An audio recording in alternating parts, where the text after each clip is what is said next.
Hey guys, today I'm going to show you how to be a barbecue hero and make the best ribs you've ever had in your entire life.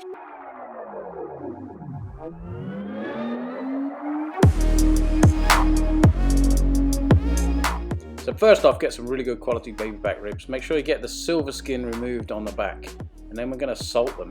So get some good kosher salt and then salt them, leave them as long as you can. Overnight's best, but at least an hour, okay? Alright, lovely bit of oil, throw that on, massage it in. That helps the dry rub stick. So we're going to put some dry rub on in just a second. Make sure you massage the oil all the way over, both sides. So now we're going to use your favorite dry rub. Here's one I make by myself, but you can use whatever you like, but make sure it's a dry rub, get it all rubbed in nicely. Be generous with it, okay? Don't skimp. Both sides, all over, down the sides, get it on.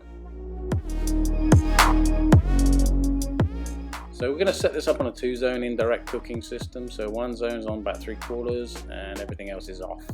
Okay, so I'm going to smoke it. So I use hickory chokes. I love hickory chokes. The smell, taste. Pork can take it. So get the ribs up on the racks. I like one up high, one just off to the left there on the indirect side.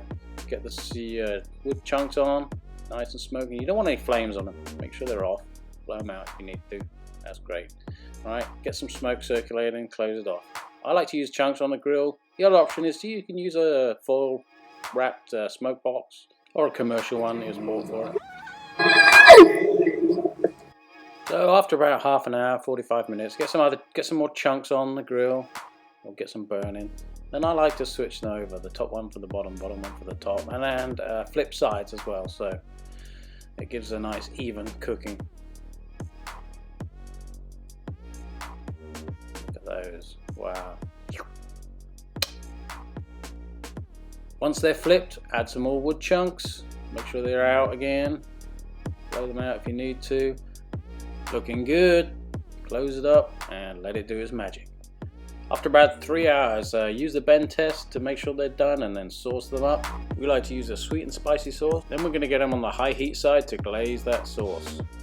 And here's the results. It's smoking on a gas grill instead of a charcoal grill.